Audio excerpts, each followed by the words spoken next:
Well,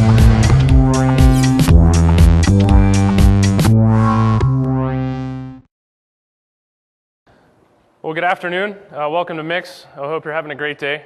Today's certainly an exciting day for myself and the rest of the evangelism team in the collective product groups that released a bunch of product today. So thanks for coming. I hope you are enjoying a heck of a day in terms of learning and connecting with folks. And we have 2 more days to go, and we'll have a good time tonight at the party. My name's Eric Schmidt. I'm a technical evangelist in the developer and platform evangelism team. We have a small group that focuses on media and advertising scenarios, and I'm joined today with Dan Penn, who's a principal program manager, and the Silverlight development team. And we're also joined with a couple partners that I'll bring up later on stage. And today we're here to talk to you about Silverlight and advertising. Now, before we get into the session, I just want to do a quick poll, kind of raise a hand so we understand who's in the crowd. How many just straight up developers are in the audience today? Okay. How many designers? So, wow. How many folks that are in the ad serving or publication space? How many people haven't raised their hands? Wow. What do you do in the yellow shirt? I do as little as I can get away with. I'm a professional conference goer. You're a professional conference goer. Okay, I know. It never fails. All right. Okay. This poll was completely unsuccessful for me. So, in order to offset an unsuccessful poll, focus for this session, what we're going to talk about today is really development methodology for rich media and in-stream advertising from a Silverlight 2.0 point of view.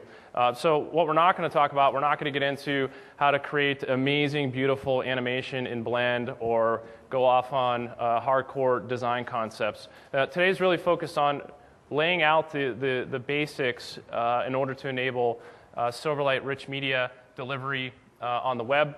And making that statement, there's a couple key pieces that need to be understood in order to really enable Silverlight from an advertising perspective, as far as ad server integration, being able to politely download ads to a client, and also understanding the rest of the workflow in order to create rich media and or in-stream ad units. So this is really a how-to session.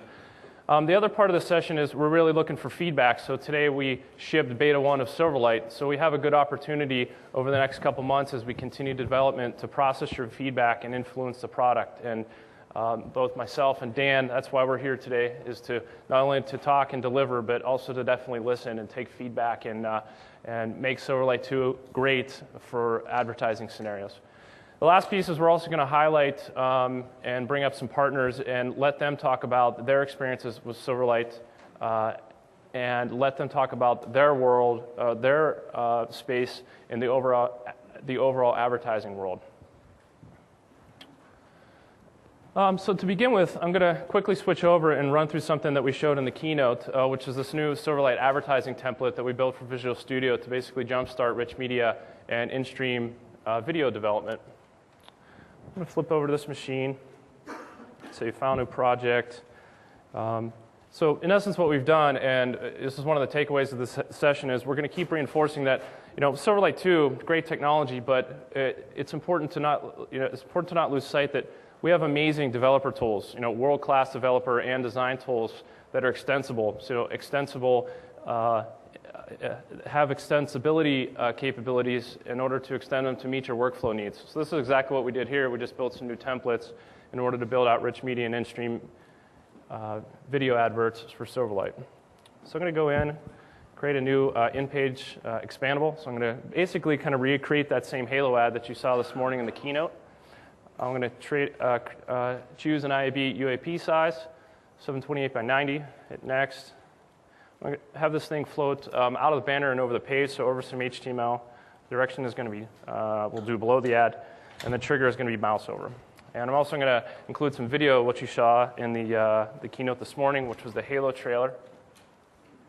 And then I'm going to set the size to 443, and then choose the video source for down, on the down banner drop-down. And I also want to include tracking information because what you saw this morning, it's a rich media ad. There's a lot of interactivity going on. We can also track metrics around the actual video playback. So what we'll do here is go and squirt out some code and some XAML. Great. There's a couple things I want to point out as we get into the session. So the first concept to understand is whenever you're going to go and build a Silverlight project, you usually have some type of base project. In this example, I have a base user control. So if I flip over and I look at this, this project, the Silverlight advertisement, this is in essence kind of the base framework for my rich media ads. So you can see here I have a partial class called page, user. I have a partial class user control that inherits from page. And then inside of here, I will wire up all my eventing and tracking information.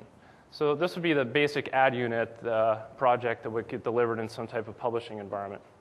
And then here, in this, the ad template just squirts out a test publishing endpoint, which is nothing more than an ASP.NET website that references that Silverlight project. So I can come in here, and I can say add Silverlight link, and then add a link back to the actual Silverlight project. So it's kind of the first concept to understand, especially if you're starting to get your hands wet with the bits that we released today. Next thing I want to talk about, because this impacts what Dan is going to talk about, I'm going to go ahead and take this Halo ad, I'm going to copy it, and just paste it into my Silverlight project. And I'm going to change this to, kind of hard to see, build action. I'm going to set this to be a resource. So you can imagine if you're building a rich media ad, you're going to have lots of images and potentially video that goes inside the ad. I'm just going to go ahead and recompile this. And one of the interesting things here is that whenever this ad will get deployed out in a serving environment, the actual, where are we at here? Debug. Oh, client bin. There we go. Open up this in your folder. So I went and compiled this ad, and I'm going to look at the ZAP file right here,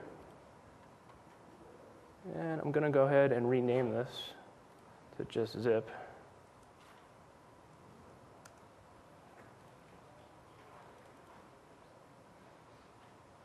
Why did that not come in there? Did I set that as a resource?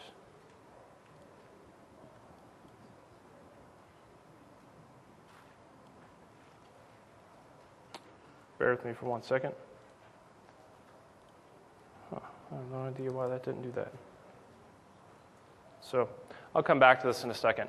And Dan will get into this more. The point that I'm pointing out here is that whenever you build your Silverlight application or this user control, all the compiled information is going to end up in a ZAP file. And we're going to talk a little bit later about how you process ZAP files for polite downloading.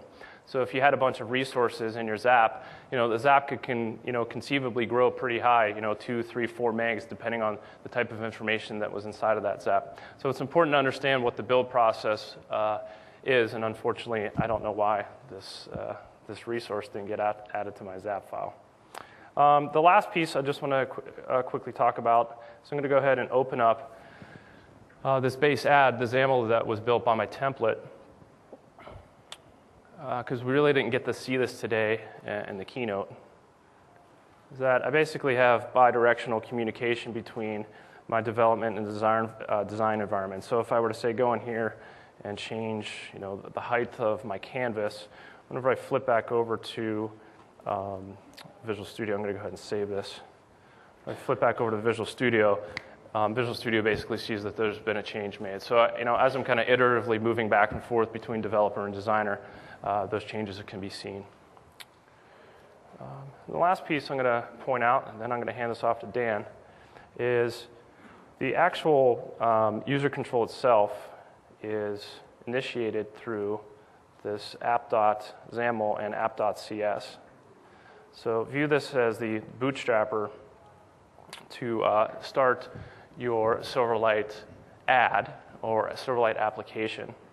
And inside of this application.startup, we've written a little code inside of the template to basically grab initialization parameters.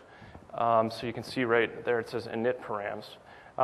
This is in essence the way that you would pass parameters outside of a Silverlight ad to, say, control URL tracking or to control HTTP endpoints, any type of initialization information that you'd want to pass into the ad. So, the takeaway from this is that real quickly from this template-based perspective, you can get bootstrapped pretty quickly with your basic XAML and code framework to start building a rich media ad. And you saw today that the Halo 3 ad was about, this code here basically took us about 60% of the way, and then we spent about 40% of the rest of the time doing the design work with all the graphics and animation that we wanted to create. So, let me flip back over. All right. So I'm going to hand this off to Dan. So now that you basically have kind of a basic context set up about project types and packaging, Dan's going to walk you through some key how-tos to actually get an ad packaged up and served in a real publishing environment. Thanks, Eric. So today during the keynote, hopefully most of you saw a Halo ad that was a banner, and when you clicked on it or moused over it, you had a nice drop down that displayed some video. And there's a number of different aspects to getting an ad like that working, and I'm going to talk about a few of those aspects. One of which is how to make the ad polite so that it downloads and renders very quickly. We're also going to talk a little bit about enabling cross-domain support so that you can effectively obtain an ad and track results on a different domain. And then we're going to get into how to capture events so that you can do things like click-throughs and ad tracking and so forth. So what is a polite download? Publishers have different requirements that define specific rules for polite downloads on their platforms, but there are some general guidelines. For the most part, there's two pieces to a polite ad. The first part is a very lightweight component, and the second piece is a much more meaty component that contains more of the guts behind the ad. They need to download and render very quickly, so that that initial piece is displayed and it doesn't block other components on that web page from loading. So by definition, that needs to be very small in size. Publishers generally define very specific file size requirements that need to be met for that ad. The way that they work is once that incremental piece or that initial piece is downloaded, in the background, the main meaty piece is downloaded asynchronously. Once it gets downloaded, then the UI elements are swapped out and you're left with that rich media experience. I'm going to show you two different ways to accomplish this today with Silverlight. One is by replacing the default splash screen that is contained within Silverlight. And the second way, which is more common today with what you might do with Flash, is to load one application from within another base application. So the first method is to use a splash screen. And to do this, you basically create a very lightweight, essentially a Silverlight 1.0 application that's just simply XAML and JavaScript. You specify that as your splash screen. And while that splash screen is displayed, in the background, your main application is loading. Once that gets loaded, they swap, and you're left with that rich media experience. So let's take a look and see what this actually looks like.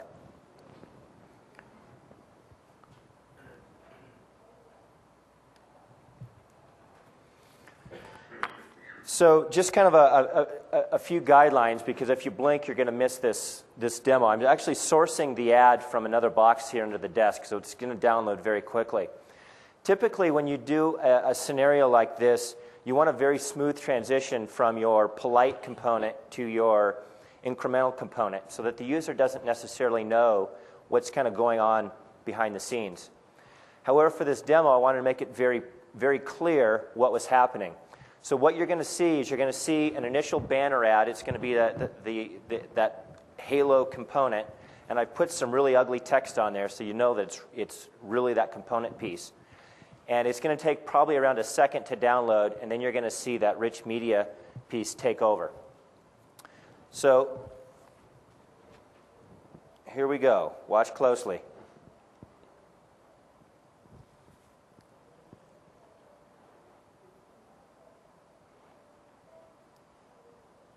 It's trying to find the web page first.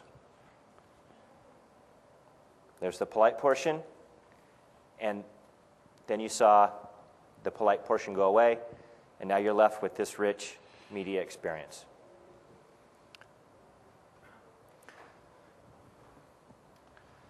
So the second way to do that is to create a very lightweight Silverlight 2 application.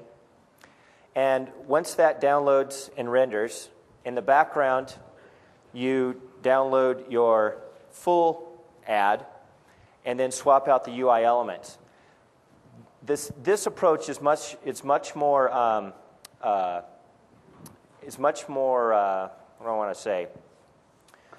Much more robust in that you have a lot more flexibility in what you can do. So with the splash screen approach, you really don't have any control when that transition takes place. Whereas in this approach, you have more control over that, and you can perhaps do some more creative things, such as maybe doing a fade in or fade out or something like that. Secondly, you can selectively download different components. So in the case of this Halo ad, we've actually packaged everything up into one fairly large zap file, and we're downloading that in the background.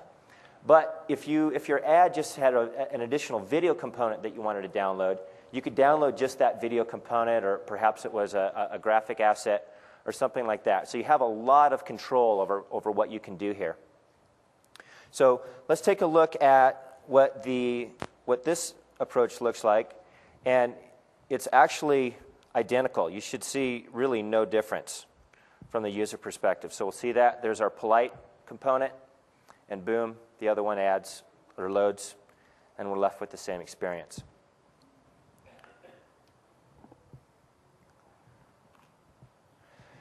So as far as cross-domain support is concerned,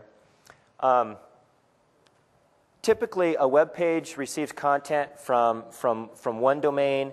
It may obtain an ad from a second domain, and then you may track the ad or the results of that ad against a third domain.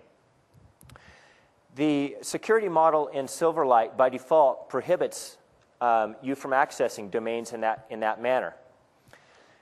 However, there's a way to get around that by creating a policy file.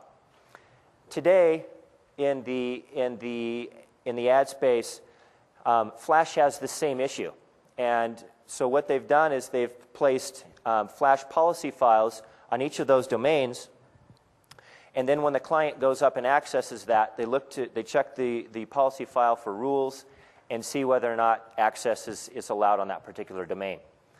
So Silverlight will honor a basic Flash policy file if it finds it there. In addition to that, you can create your own Silverlight specific policy files that contain additional rules regarding access. And the name of that file is clientaccesspolicy.xml. I'm not going to get into the details about what's included in those files. I'll leave that for homework tonight. I'm sure you'll have nothing better to do.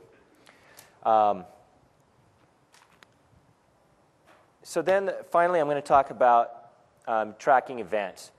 Publishers get paid when certain events occur. And the primary event is an ad impression, when that ad was rendered.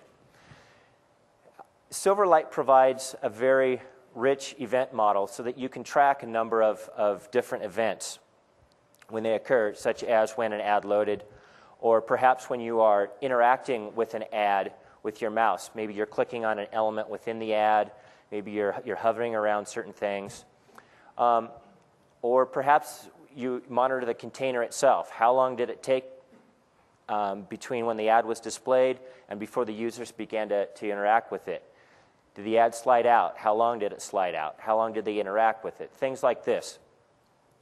Once you track those events, you then need to do something with that information. Two typical actions that we take with ads are, one, ping an ad server to say, hey, something happened, or 2, send the user off to another website so they can perhaps obtain more information about your product or service. So I'm going to show you an example of a really simple ad that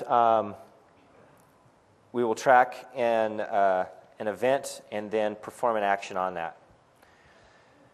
So here's a really, really basic ad, and this is a good example of my designer skills right here. So, and basically, you click on it, and it takes you to a website. So let's look at the code behind these ads. So the first thing is in this grid element is encompassing the entire application frame. And then we've created an event handler here for the mouse left button. And when that goes up, we then call this particular function here. If we look at the XAML behind here, it's a very simple function call. It's just, we call this navigate method, and we pass the URL that we want to navigate to. So as I was bringing Visual Studio up here, I realized that I actually didn't walk you through the code for what's included in the polite ads. So I apologize for that. So let me step back a quick second and show you what's involved in making those ads polite. That's very polite of you. Thank you. Sure. So in the first example, in that polite example, we simply replace the splash screen. And there's two pieces here that I want to point out, one of which is this source line that I have highlighted here. This is where you've specified that incremental or the main portion of your ad. This is your full Silverlight 2 ad that you want to load. And then down here we've added a new property called splash screen source. And as a value to this, we're simply specifying a XAML file that will get placed into the splash screen. If we look at the XAML for that, it's very, very basic. We're just specifying an image tag here, and within that, we've specified the Halo banner ad that was displayed. So, so that's all there is to getting a polite ad displayed from the splash screen perspective. So if we look at it from the second approach, which I said was more robust, well, the code involved in that is also a little bit more robust. So let's walk through the basics of how this is done. When the control is loaded, this user control loaded event handler is called. We then create an object to handle the download.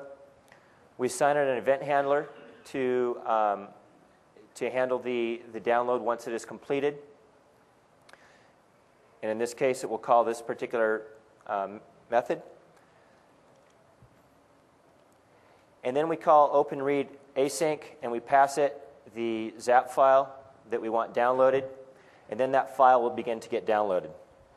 Once it's completed, it's then going to call this function here, which basically gets a reference to the zap stream. And then it calls this function which opens up the zap file, parses the manifest, grabs each of the assemblies, loads them into memory. And then we do a check here to see if a valid assembly was downloaded. And if it is, then we call this function to switch the UI from one zap file to the other. And that process is a simple 2 lines of code.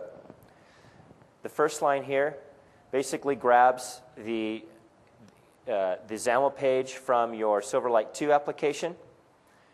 And then the next line of code grabs the reference from your initial base polite portion and then swaps them. So that's all there is to it, to creating a polite ad.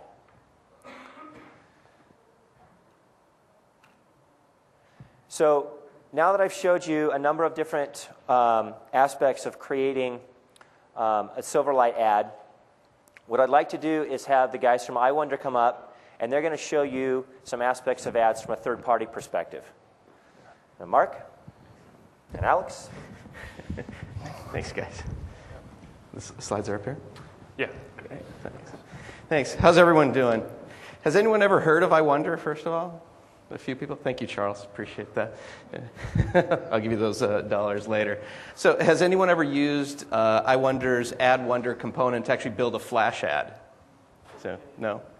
So what iWonder does as a quick little nutshell is we're what's called an interactive digital advertising provider. So you saw in the keynote a little bit about Atlas and the DoubleClick guys, how they actually serve ads. Well, we actually are a layer on top of them, and we actually work with them to deliver these rich media ad formats that both Eric and Dan initially started to show you how to create.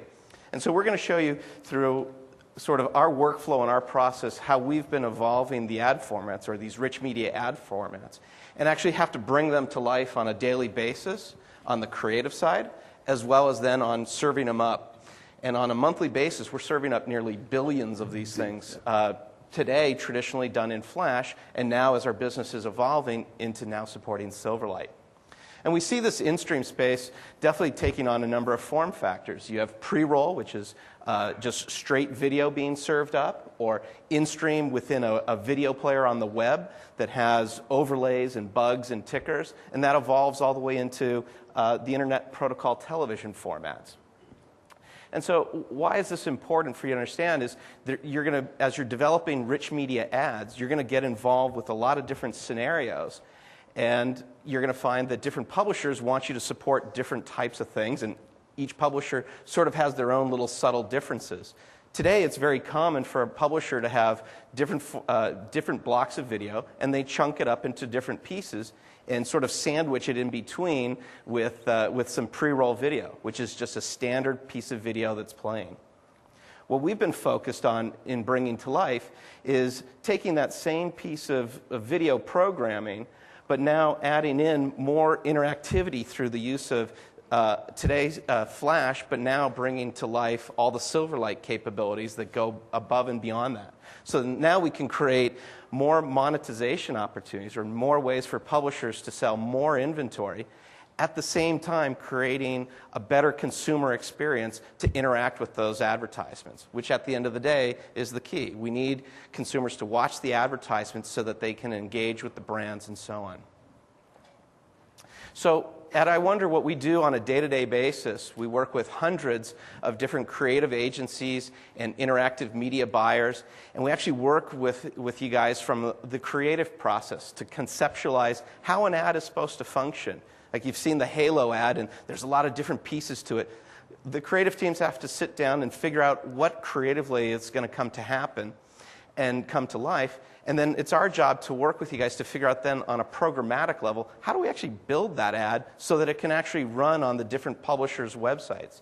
So we provide different tools and toolkits that allow you to go through the production process to build those ads out yourself and ultimately send them over to us so that we can traffic them out to the different publishers, make sure that they work against the different site specifications. Dan mentioned that different sites use different bit rates or file size downloads and have different requirements as you go. We have to make sure that as you're serving up an ad, it's going to work on the 10 or 20 different sites that someone's making that buy on. And then at the end of the day, when those ads run, you're not just collecting the data about what happened in terms of the ad being just served up, but all the interactivity that went into it. So let's take a look at a couple ads. Jump over to D here. So why don't you run the first one? So the first scenario is what we're dealing with. So we're actually going to show you an ad that we did recently. It was actually developed in Flash. So hopefully that's not a bad word here today. If you scroll down. And what we're seeing is that more and more of our publisher partners that are using Windows Media as the video playback. So the video that, oops, can you just close that back out and refresh, Alex? Sure. So the video that's being played is that's actually the program that I'm watching. This is an ad that ran on the IGN website. And what happened was there was a little ticker at the bottom, in this case for Sony PlayStation of all things, came up over the ad. This is an actual flash ad, and when Alex goes and clicks on it... Yeah, let me miss the timeout. Yeah. When Alex goes ahead and clicks on it, it actually will pause the video that's underneath that the consumer is watching and expand out the full flash ad.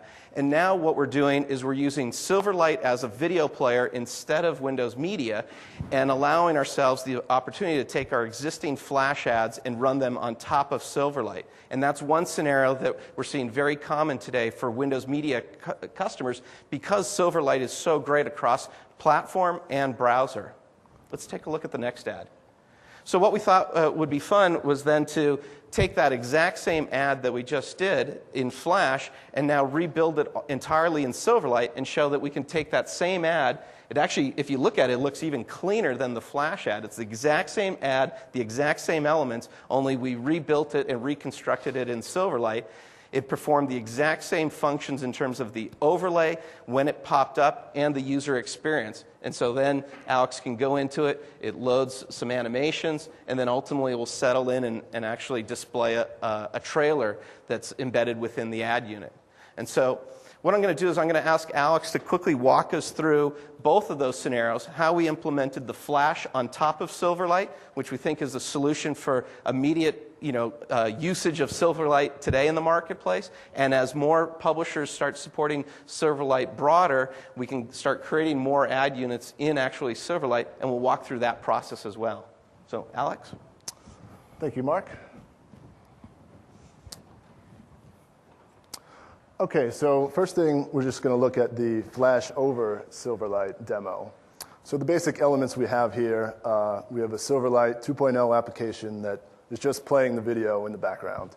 And we have this set to run in windowless mode, so that's just so we can render things on top of it. And our ad is a Flash ad and targeted at Flash 8. ActionScript 2.0 is just an existing creative that we had. And the components have to interact, so we're doing that through JavaScript. And so the basic thing that needs to happen between the components is when the ad expands, to cover the video, you want to pause the video so that when the ad is closed, that the user can come back to where they were. So this is accomplished with just combining a few techniques. So first we have, in the ActionScript of the Flash itself, we use external interface, which is just a standard component of ActionScript. And that calls our method in JavaScript that we have on the page. And that will in turn call a method on our Silverlight component. And all we had to do here was mark our method as a scriptable member with an attribute and register that type for being accessible through the JavaScript model. And now we'll move on to the Silverlight for the ad and the player. So again, we just had a Silverlight application as the background player. It's just a media element control that plays the video. And now we have the ad as a separate Silverlight library project in Visual Studio. And so this allows us to dynamically load ads. There's no, the player and the ad are completely separate, and they can be loaded on demand dynamically. And so we're using the web client to grab actually the DLL that the ad is packaged into, and then we can load that into the control hierarchy as we need to. And so this is basically the same code you pretty much saw with Dan's piece about loading things dynamically. So I won't go into that too much. And then we'll take a look at the actual building it in Silverlight and Visual Studio itself. So we have one thing to note is that we started from an existing Flash ad. So we wanted to just recreate it exactly with all the same functionality. And that turned out to be very easy to do. We had all the tools and constructs that we needed to do the same animations and everything. So we have media elements for our video, storyboards with animations and polygons for our small arrows and whatnot. And so that's all in our XAML and our C# code behind. We have all of our event handlers just wired up automatically, and we have all our logic for navigating through the ad. So now move back over to Visual Studio just to give you a look. We'll take you through just one piece of the functionality. So we have on our ad this menu that slides side to side. So we'll just take a look at that, what that is in Visual Studio. So we look at our, this is our XAML here. So that actual element is we just have this nested canvas here. We have all our images defined as our menu items. And this canvas is clipped just so we just want to see what's between, what fits into our UI right here. So that was easy to define like that. And we have our polygon arrows for moving the video, or moving the menu. And we have our events wired up right here. And so that'll take a look at the code behind here. So when you mouse over, take a look back at the ad, when you mouse over the arrow, it'll start moving the menu. So how that is done is just a storyboard with one double animation that's already defined in the XAML. And all we have to do here to make it smooth is set the from property. We're going to adjust this so that the animation starts from wherever the menu is at the current moment, so it'll appear seamless. So we just get that property out of the canvas left, and so that's the property that we're animating when the storyboard runs. And we just kick off that storyboard with a begin, and it's as simple as that.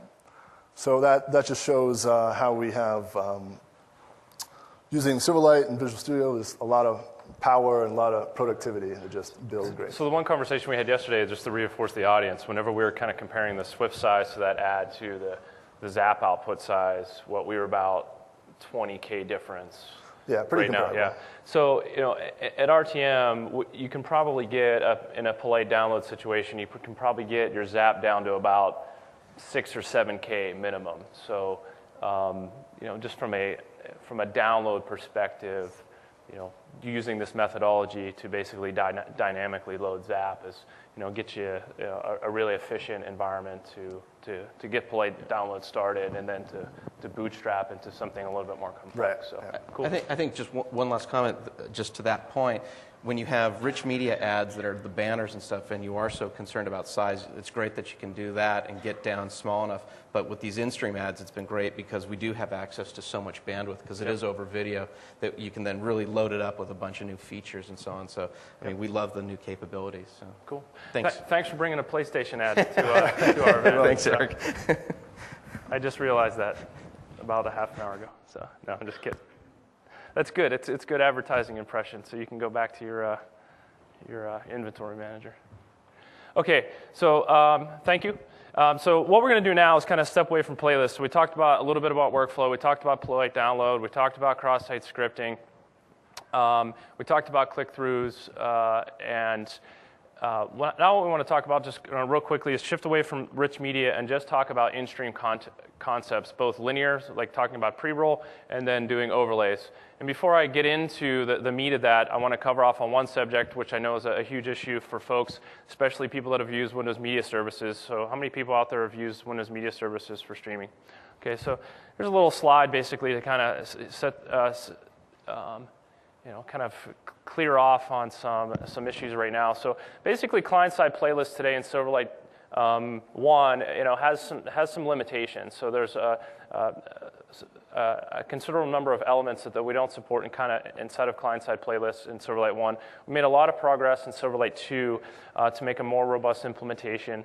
We currently don't support streaming playlists right now with WMS and Silverlight 2. And then today we introduced a new playlist functionality that runs inside of IIS with IIS web playlist infrastructure. And that's called ISX. So you can kind of see up here, on the screen the kind of matrix of what does not work. Obviously, whenever you move to this web playlist functionality that we released today, you're going to move over to an IIS environment, which would be a progressive downloaded scenario versus staying on a Windows Media Services scenario where you could potentially stream content to the client. So you can kind of use this as reference and grab the slides and take it back home. And if you've been, if you've implemented playlists, you at least know the direction that we're headed. So, okay. So I'm going to quickly flip back over and tee up a little work to talk about in-stream concepts. So this morning in the keynote, we showed you wonderful Lawrence Moroney. If you haven't gone out to the Silverlight Firestarter site, it has a bunch of great content that Lawrence and the rest of the technical evangelists inside of DPE have recorded to really get into the in-depths of what we're doing with Silverlight from a development perspective. So this is real live content, and that really is Lawrence there. But for the sake of this demo, what we showed this morning and what I'm going to reiterate on is we now have the ability here to visually map out script markers. So you can see here I have a little marker, and over here you can see that the script command relates to this time. And sorry, if I go to the next marker, there's the end of that script command. And what a publisher could do, if they have lots of video content they can monetize, they could sit there and scrub through the video and figure out what places they want to insert script markers. And then these script markers get raised to the Silverlight client, and you could dynamically load add overlays, which I'm going to show you how to do in a second. So this is a great feature. So Charles's team, they've been working hard to make sure that Expression Encoder is a great tool for the advertising space. So this is one feature that is definitely going to help contextualize where overlays get placed inside of video content. The other feature, before I show you how to do this script command eventing inside of a Silverlight app, we also showed the overlay feature this morning. So in case you missed it, it's just a great feature. I can go ahead and drag in some XAML. And yes, it's animated XAML, so I can go ahead and scrub it across the timeline, and you're going to see that animation get triggered. Now, obviously, the difference between doing this versus the script marker, which I'm about to show you, is that this overlay actually gets burned into the video. So there are two fundamentally different concepts. So as that video gets delivered, it's burned into the frames. It can't be removed. The script marker that I'm going to show you gets dynamically overlaid at user experience time. So, okay. So I've already done an encode here. And these script markers that I showed you, if you go over and look, this start point right here is called top add one start, and I have a little command called add server URL, and then this point right here is just called top add one end, and then there's another tracking URL. So let me flip back over, and I'm just going to go ahead and run this application first. That's a pretty basic Silverlight implementation. So we're going to see Lawrence here pop up in a second. And then so you see that ad got triggered. It'll stay there for a second, a nice little fade-in animation, and then it fades out on the ad trigger. All right? So how you do this is very similar to what you've already seen with the previous demos, is I am going to go find an event here inside my player. Where are we at? Right there. Oh, great. So on the media element, my media element here is called video window. There's an event that gets raised every time a script a script marker is hit inside of the video file. So it calls marker reached, and I can quickly look at the type. So look at marker type, and in this example, it says marker type equals top add start, and then I'm going to call load overlay. Let's go to that function. And load overlay basically does the same heavy lifting that you saw before. I'm going to go out, I'm going to find a zapper. In this case, I just dynamically loaded XAML. I didn't even have any code behind. I just dynamically loaded some XAML, which was that little Silverlight drop-down window. And inside of here, I basically will then load up that XAML and then add it to the layout root of the tree. So then the XAML is now part of the display tree. And the last piece that I did is I had to go in and find the storyboard that is associated with the actual animation to start it, and then call begin on the storyboard, and that's what starts the animation.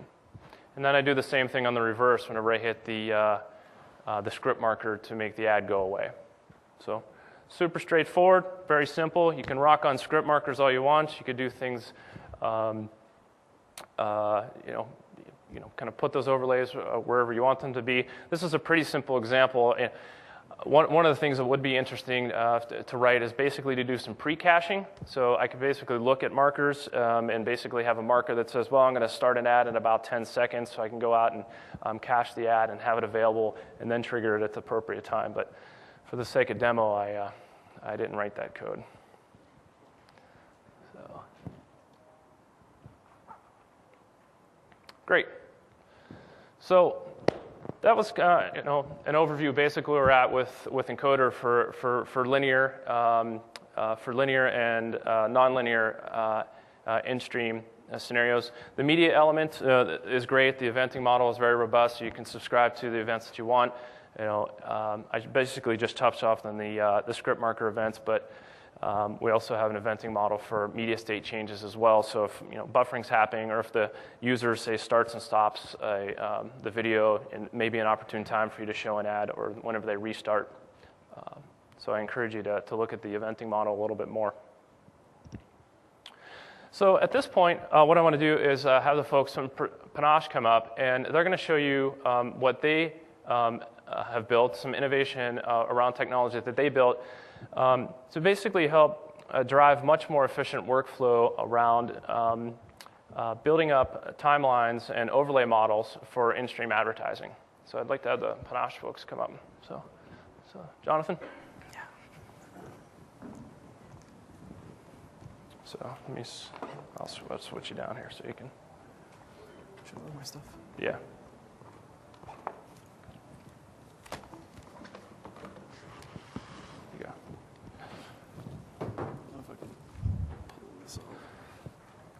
By the way, all the demos that you guys saw, we'll post them up to the site before we leave today. So, you okay? Oh, there you go. We're there. Great. All right. I'm not going to embarrass myself and ask how many of you have actually heard of Panache. I'll just assume nobody has.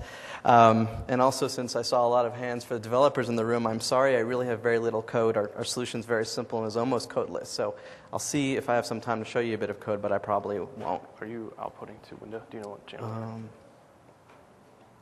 I should be the last one, I think. G? In 1 second here. Yeah, great, thanks. See if I can get myself on here also. Okay. Let me get both of them. Oh, you had it. One more. Bear with me for a moment. I guess I got to look at it down there. Yeah, I can. All right. So just to give you a couple seconds of background, Panache provides a solution to easily and effectively monetize video for pretty much any type of web video, whether it's Silverlight 1, Silverlight 2, Flash, whether ActionScript 2 or ActionScript 3, as well as IPTV and OCAP. And we kind of have a cross-platform solution for putting ad units and rich media content into video easily. And at the core of our technology is the concept of a media map, which is simply an ad experience or rich media experience across the timeline of a video. And what's nice about the media map is absolutely nothing is encoded into the video, no markers, no actual ad units itself. So no matter where the video is, you can actually change that ad experience at any time. So rather than talk about it, I'm going to go ahead and show you some stuff here. And I'm going to start with showing you an actual media map applied to a video. I've got a Silverlight 2.0 player here. Actually, this is one of our first ad units. And we have 3 ad units in this video. We have a pre-roll, which you just saw a second ago. We have a text ad overlay, which will probably appear in a second or two. And then a mid-roll element as well. And all these elements are actually overlaid on top of the video using a media map. And they actually all appear on the screen using a plugin which gets built into the player when you build it, and we'll get into that in a second. In order to actually put these ad units into a media map, there's a couple-step workflow. The first step in the workflow is to actually create the ad unit itself, which the guys at iWonder pretty much have nailed, and I know Dan did some nice creative ad units before. The second step is to actually package it for use in Panache. The third step is to map it inside the Panache Builder tool, and the fourth step is to publish it out to the ecosystem so it can actually be used and applied to video. And the fifth step is to traffic it through an ad server. And so what we're going to do here is we're going to actually add a fourth ad unit to this media map so I can walk you through the whole process. And here's that last ad unit I was talking about. You can actually, all of these are interactive. You can click them and it'll open a web page. So let's close this out for a second and let's embark on our process of creating or updating our media map. So the first thing you do, as I mentioned, is actually create an ad unit itself. I don't have time to create one here, so I have one that I've already built, and I'll show you. It's very simple. It's a templated ad unit, which means it has no assets in it, and at runtime it pulls from an ad server to fill it. It's called an expand up ad unit. It's got 2 states. A minimize state here when it first comes on screen, and when you click on it, it actually maximizes to put some other full screen rich media content. Once we have our ad unit built, we go ahead and package it in Panache. Let's see if I can see my screen from far here. I have my output from Blend, which would be a DLL, a little manifest file that's relevant to Panache that just specifies which version it is, what XAML file to start with, and which DLL to use if there's multiple in there, as well as a placeholder file which will let us position the ad unit inside our Panache builder visually since there are no assets in the actual ad unit itself. The next step is to actually go ahead and take this ad unit that let me package it as I mentioned. Go ahead and to package it, simply right-click, let me get that. Simply right-click on it and zip it up, and it is now ready for use in Panache. We'll go ahead and go to our mapping tool to now actually put this inside the video. And this is the Panache Builder tool, which is basically the heart and magic of our solution. It's kind of a timeline-based editor, which is similar to what you saw with Expression Encoder. And I'll go ahead and open the media map that you just saw a minute ago, which basically has the 3 elements, our pre-roll element here, our text ad over there, and then our mid-roll element. And you notice these kind of funky overlays on top of the video. They're just placeholders and guides to kind of map where they are in terms of position. And over here we kind of have a workspace that lets you see the video that you're mapping against. And this video is also a guide because this media map can be applied to a set of videos. It doesn't need to be applied to this specific video. So you can very easily scale by creating a single media map that's applied to thousands or hundreds of thousands of videos. Let's go ahead and add that new ad unit that we had created a second ago. I'll go here to my media element tool. I'll double click anywhere on the workspace and it'll pop a dialog. And I'm first prompted to pick a name for this or an ID for this element, which we'll call the expand up. I pick a time position as to when this thing should play out, and interestingly, it can either be an absolute time code in the video or a relative time code, which would mean like 50% of the video, which helps when you map this against variable length videos. So for this demo, I'm just going to go ahead and put this ad unit at 10 seconds into the video, and then I can pick a duration for how long it should appear on screen, which will be, let's see, 30 seconds into the video. I can also specify the XY position of the ad unit itself. We'll just keep it simple, do 0, 0. And then finally, to add the ad unit itself, I'll go ahead and pick a media file. Panache stores actually all the ad units that were uploaded to the system for a particular account, so you can easily access ones that have already been uploaded. Or you can go ahead and pick a new one, and we'll go pick our new one here, which is that expand up zip file. I'll hit OK, and there's already one in the system, so it's just warning me it's going to overwrite it. And I'll hit Finish, and our new ad unit is on the timeline. And what's kind of nice about Panache is that you can visually manipulate everything. So for instance, if I wanted to go ahead and move this text ad around, I want it to be on the bottom of the screen, I simply just move it, and the next time that we publish this out and it's viewed, that change will take effect. I can also change its duration and offset by simply sliding it around. no coding necessary. And now I've changed the position of that text ad and will also increase the duration of my new expand up ad unit. Once we're done with this, we simply save the media map, and now the media map is updated. The next step is publish, which is not really a step at all. It's 4 mindless clicks. You click publish, publish to production, warns you about that you're going to publish to production. You say yes, and you say okay.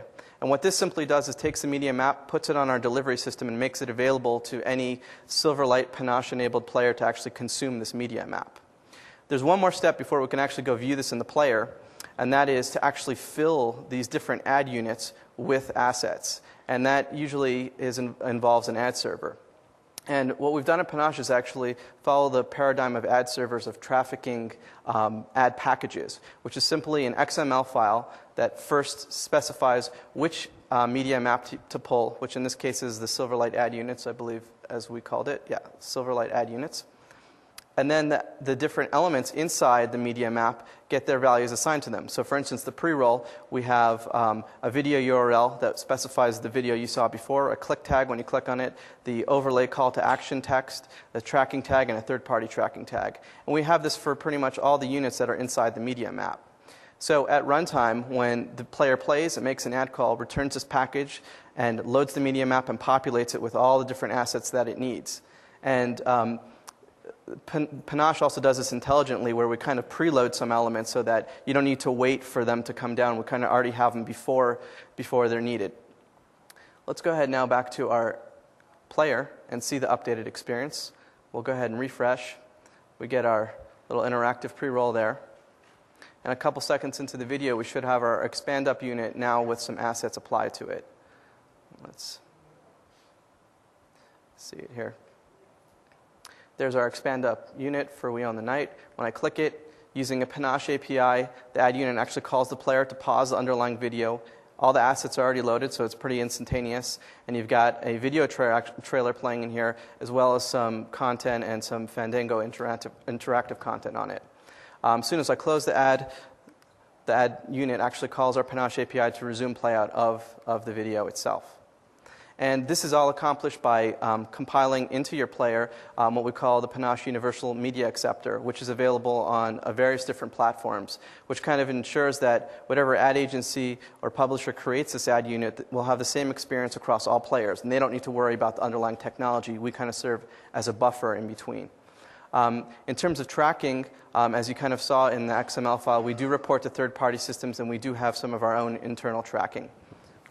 And that's pretty much it. Yeah. So just one quick comment, if you want to come up and swap out your machine. So one quick comment. I mean, the fact that you have Silverlight integrated from a mapping and player perspective, it's great. So you can go ahead and rock on, build. Agencies can build their ad overlays, targeting Silverlight. But to your point, depending on the publisher needs, you could be serving up Swift, you could be serving up, whatever else. Okay. For the same ad map, you can actually, for each element, have a variation of that element itself. So you can have a Silverlight 1.0, Silverlight 2 asset, as well as an ActionScript 2, ActionScript 3 asset, and whatever's played at whatever player it's in, it will adjust automatically. Cool. Thanks, John. Hi, guys. My name is Michael Schroeder. I'm a developer evangelist with Microsoft, and need a network connection. Where is that? And I actually work with, let's switch over to this computer. I'll find you one. Okay. There you go, man. How do we switch over? Which one is this? This That's probably Dan. Which D? I think it's Dan, D. which machine were you on? C. Okay. He's on C. C. Okay, let's see. What this says D. Let's try that. So while Michael's getting set up, I just want to kind of do a little stop point here. So we talked about the rich media pieces. We talked about the in-stream piece, and I think the interesting thing about in-stream is really, third parties and ad servers and the partner ecosystem there is really going to be driving the infrastructure to deliver in-stream, right? We're providing the basic, framework and tooling, but they're doing a lot of the heavy lifting to integrate with ad serving and publishing systems. So, and there's really no roadblocks to there today. I think we built the right tools with Silverlight 2 and with Visual Studio to make that happen. And whether you're looking at a mapping technology or a pure kind of in-stream video player technology, we're there. We're ready. It's more so we're looking for the creative community to start innovating around XAML and Silverlight as a creative ad format. So to give you a little background, I love design tools. My favorite design tool has always been a sketchbook. This is just taking the page turner sample and putting my own sketches in here. I like tools that help enable a creative design process. And what I do for my work is I go down to Hollywood and talk to media entertainment companies and ad agencies and talk to them about how they can use our technology for getting their media on the web, putting advertising in front of it, making money on it, all that kind of stuff. And what I found is that a lot of these people use computers like I have here, use Macs, and a lot of these people have a single tool that they use that they have a single timeline which integrates both animation and video. Well, as you've seen earlier, we have a great tool that lets you have a timeline for video, Expression Encoder. We have a great tool that is for creating that interaction, that animation, that's Expression Blend.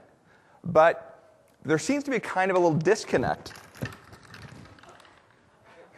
There seems to be kind of a little disconnect between creating a tool for these designers who are running on Macs, who are used to a single tool that integrates their animation and video. Because doing, as what we've seen from iWonder and Panache, they can really, they're starting to integrate the animation, the video, and the ads and things like this. But what if you wanted to start tracking elements in your video with animation?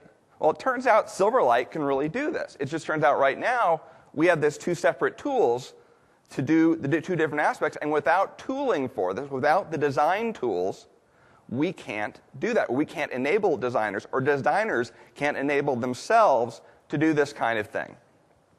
So what I tried, this is sort of something I started back in December, after seeing this hole in our story, is I said, I like design tools. Here's a need. Why don't I create something like this in Silverlight 1? What? Create an ARIA in Silverlight 1? You can only do media with it. No. You can use Silverlight 1 to create some pretty cool things, and that's what I tried to do. So I created a little application which I'm, for that journal thing, go to a Popfly. I can show you afterwards how to take your own pictures from your own journals and make your own little page-turning thing like that, just like the British Library. They copied me, too. So I created a little application. It's all Silverlight 1, Design and Expression Blend. And I wanted to take video and track animation on top of that. So I have a little timeline, which shows, similar to the timeline we're seeing by Panache and stuff like this. This is all Silverlight 1. I can't wait to convert this to Silverlight 2 to have all the layout algorithms and have all that be able to do in a pretty cool way. So this is all an interface that moves around. I had fun. I was trying to really have fun with an interface that was really interactive and was a little different than the grid and toolbar and stuff like that. So I really wanted to have fun with it. So what I'm going to do is I'm going to provide a scenario for people who are used to frame-based animation. You're doing 30 frames per second, and you want to do animation, 30 frame second video. You want to do animation on top of that, you have to do your traditional cell type animation of changing that animation every 30 frames per second. And I wanted to show that for the scenario of putting animation on top of video, Silverlight-based property animation, what basically is the animation model in WPF and Silverlight, is really great. And I wanted to show a tool to try to convince people who, one, give a design tool made by or using Microsoft tools to people who are running Macs. That was one of my goals, but also show them what cool things can be done with Silverlight in this specific scenario. So take a concept of I want to have a rectangle here, and at this point I'm going to put a keyframe in, and then at this point I'm going to put another keyframe in, and then another point here I'm going to put one more keyframe. Let's add it right there. So what will happen is that when this plays back, wait, let's try it one more time. So that rectangle changes as the keyframes are done. And what this actually is doing is it's dynamically creating the XAML necessary using the discrete and linear interpolation animation elements. It's creating the XAML that could then be used to be feed back into building. This builds a Silverlight application.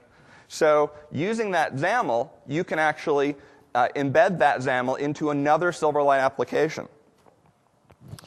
So this is like a Silverlight application builder built in Silverlight. So taking the idea of let me just refresh this. Then, okay, well, what about some more complex shapes? Let's say, let me try to track this rock as it goes along this video here and figure out how much work I have to do to actually track a polygon along that rock as it moves along the video. So I said it goes about 6 seconds from what we saw there. So what I'm going to do is I'm going to grab my polygon tool. I'm just going to put some points in here.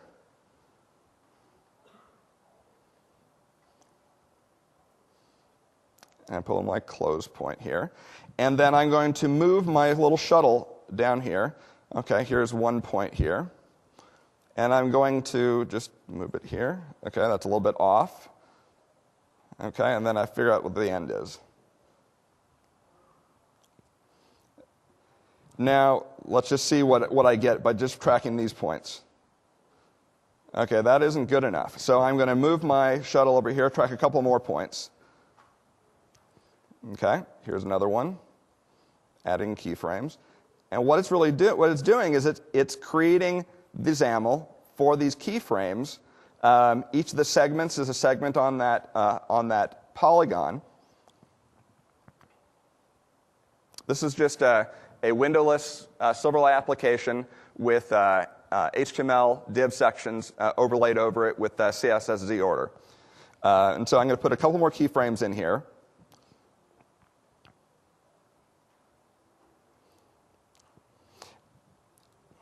And one of the goals of this is to try to do something that doesn't require programming to do this aspect of mapping the position of elements. Okay, that looks pretty good. To animation. So let's just stop that there. So we got it pretty good. That took about 6 keyframes. So within that took 6 keyframes. It just generated the XAML for me right here. Now, and so I could actually have modified any of the points on that if that changed. If I wanted to map an image on the floor, a logo on the floor, if I wanted to take now, so I don't have any code in here to take that animation and do anything with it. But what you've seen here from our partners and also from our demos from Dan, is it's very easy to now take that element, that Silverlight element, and now track it with a click, with a mouse over, do those kind of events. This is not pausing the video. This is basically putting these elements into playing video. Now, you can also bring in elements that you craft, other XAML elements. So I have my standard tools that you can imagine here, my arrow for moving stuff around, my rectangle, my circle, my polygon, my tomato. You guys have a tomato on your toolbar, don't you? So let's just say I wanted to throw a tomato right there, or there, or there. It's actually putting more things in the timeline. In this case, the timeline is actually putting in timeline markers into the video. These would be compiled in. I mean, the publishing point that I would be looking at for this would be Silverlight streaming, where it's taking the video here, creating a list of timeline markers to put into that video at runtime, to load in this animation at runtime, and very much in the same way that Panache just showed, it really is not, it's not modifying that video at all, just adding more information layers over that. Of course, this application is not finished, but then when we start playing this back, okay, I want to throw a tomato there, and I want to throw another tomato. I think we had some birds going by. Let's see. I want to hit a bird. Okay, there's a bird. I have to throw a bird there. So then when I play this back, we'll see tomatoes thrown there. And then coming up, we see another one coming over there at a bird. And that's it. If anybody wants the XAML for the tomato, they're free to have it. I'm going to be posting this on CodePlex soon. I would like to use this as a way of I've had not got into Silverlight 2 yet, but I'd like to use this as a way to sort of bring the community, show how we might move a Silverlight 1 application to Silverlight 2. I think that the layout algorithms that we're seeing in Silverlight 2 and all the functionality is really going to make something like this, make a design tool that your design agency, that your company, if you have a process that you don't see as tooled for the tools that we have, there's no reason why you can't make your own tools, especially with Silverlight, especially with our technology. Yeah. So. Thanks, Michael. Sure, thanks.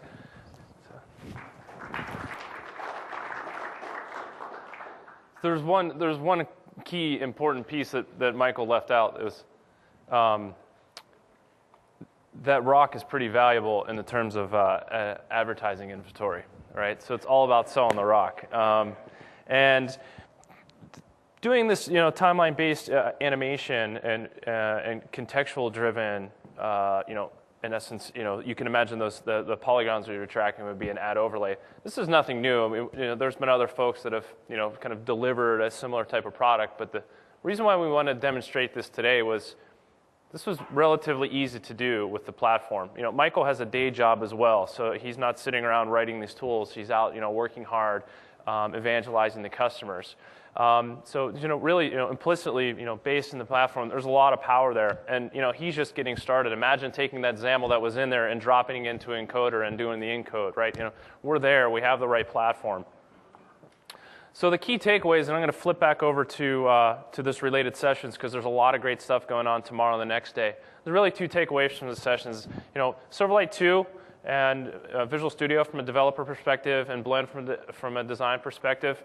We have a comprehensive workflow model, especially for iterative workflow models in the ad space for rich media and in-stream.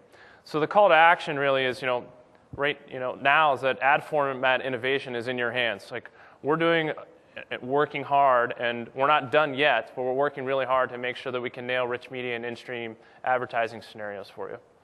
And the other piece is that, great, Microsoft has always had a rich heritage in delivering platforms and developer tools. But in this space, it's really about working with third parties. And you saw this morning with DoubleClick, having iWonder and Panache here today. We demonstrate our Atlas integration this morning. We're dead serious about working with third parties to make sure that the Silverlight is a viable technology for serving and publishing environments. So the call to action there is now's the time to evolve workflow. So all this stuff that we've seen is really kind of a byproduct as publishers are shifting and advertisers are shifting from display over more and more to rich media and in-stream video models. And you'd imagine all the workflow and all the systems that are out there, they need retooling. So this is an opportune time as we're bringing a new platform to market for those systems that get reworked. So, Michael's tool is a great example. Panache's tool is a great example. The ad formats and innovation that iWonder is bringing to market. This is an opportune time for the collective ecosystem to really, step up and evolve the technology that's powering the online rich media and in-stream advertising space. So with that, Dan and myself, and as well as our guests, we're open for some questions. Here's some contact information that we'll leave up here for a little bit. You can feel free to email Dan or myself with any type of question, or as well as Michael and Mark and Jonathan, respectively. There's their information as well. And we'll stick around and answer some questions. Thanks for your time.